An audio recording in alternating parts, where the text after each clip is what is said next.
You can pretty much build these cabinets in a number of ways.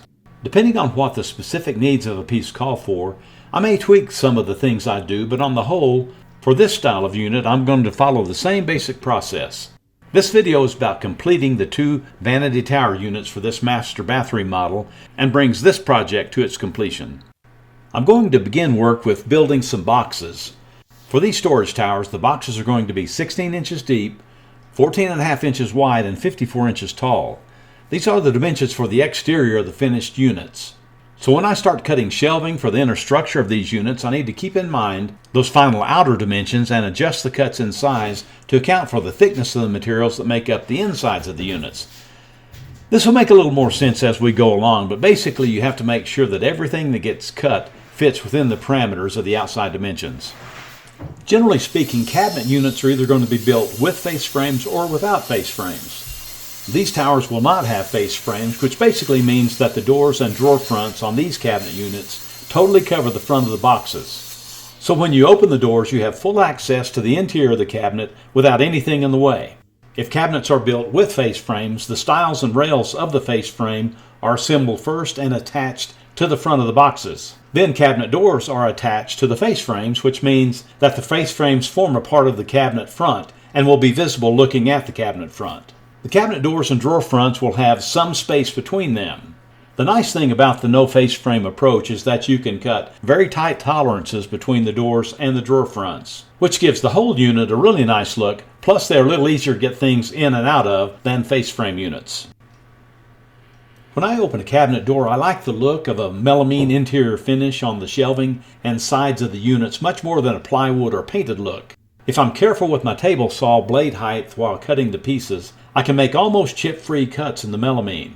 I typically use 3/4 inch thick white melamine for most of my projects. The center of the material is particle board, which makes it quite heavy but also very sturdy.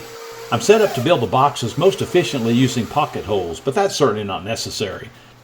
On the front edges of the melamine, I'm able to get an edge banding that either matches the melamine color, or as in this case where I'm using hardwood fronts, I can edge band the fronts with the type of hardwood that I'm using.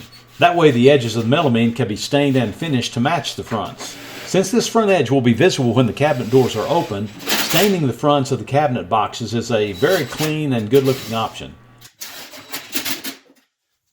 With the boxes assembled, I take a foam brush and stain and run a coat of the stain on the edge banding. With a paper towel or rag, any stain that gets on the melamine wipes right off, so the stain line against the melamine comes out perfect.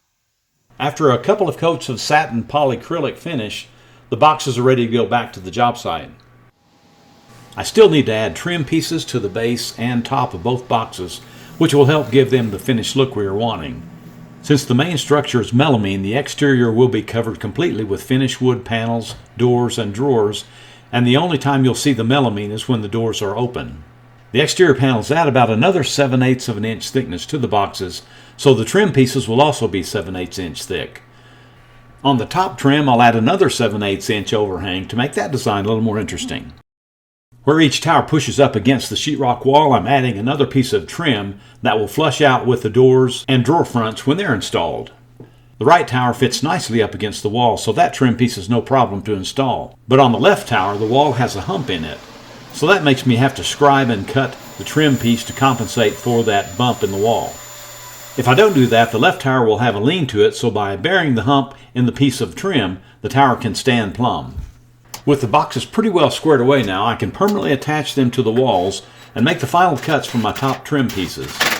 By stacking 2 pieces of trim and moving the top piece out another 3/4 of an inch, you get a little more of a decorative mold type of look.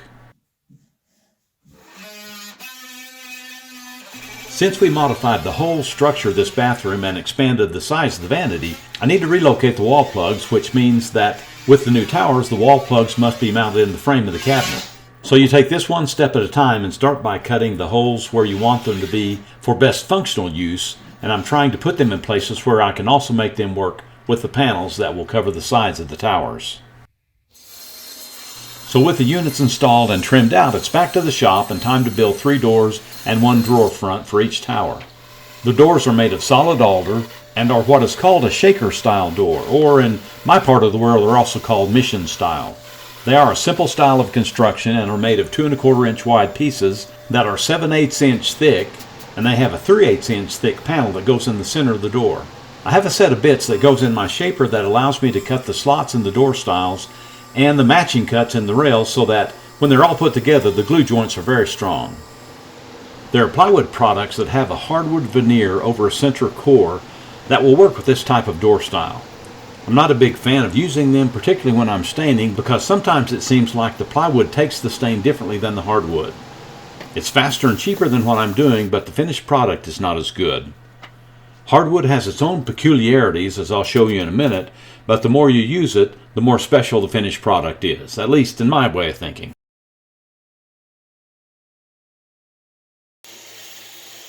If I have the time and opportunity, I like to test fit all of my exterior panels before I stain and finish the wood. For sure, these panels where the electric plug gets mounted need to be test fit before finishing. You don't want to put the effort to build and finish one of these and then have to rebuild it again. So the sooner I can get those penetrations cut and know they're going to work, the better. These were actually easier to mark and cut than I was expecting. It reminded me of the time when I built a large exterior door for a customer made out of the same material.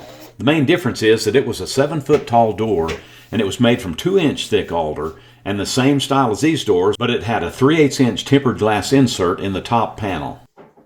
In that door, I had to cut an opening for a large doggy door, which made my stomach hurt to do. As much as I didn't want to do it, I certainly didn't want to mess up the cut when I actually did do it. I'm going to talk a little about my finishing process and add one caution about water-based finishes. I've switched from lacquer finishes in the past few years to using polyacrylic, which is a water-based product. I've sprayed lacquer for many years and have few complaints about it apart from dealing with the fumes. It's very fast drying, but I've just gotten sick of having to wear a fresh air mask and knowing that my shop is going to smell like lacquer for a day after using it. Polyacrylic has been such a pleasant surprise. It's basically odorless and dries remarkably quickly for a water-based product. The finish is nice, plus it's more durable than lacquer. So my days of shooting lacquer are pretty much done, hopefully. The one caution with water-based finishes is that even though it dries quickly, the water does cause the wood fibers to swell, so these door panels are blowing up noticeably after the first coat of finish on one side. Once that coat dries, I flip the doors over and spray a coat on the back side. After that coat dries, the center panel becomes flat again. I haven't experimented with it, but I'm sure the bow would become permanent if you don't counterbalance it with a coat of finish on the back side of any hardwood, particularly when you're using it in thin panels like I have in this project. So that's just something to keep in mind. Having pre-fit and actually pre-hung the doors prior to finishing, it ends up being a very easy process to complete the installation of the doors and drawer fronts, as there are only minor adjustments to make. It's always a good feeling to be at this stage of a job when you're putting on drawer and door pulls and silicone bumpers on the backs of the door so that they close with no sound at all. If you're interested in seeing how the Vanity was built, check out the video at the right, as well as other videos on my channel about the various steps in the remodel of this master bathroom. It's been an interesting project, but I'm happy to see it come to an end and be able to give the full use of the bathroom back to the homeowners.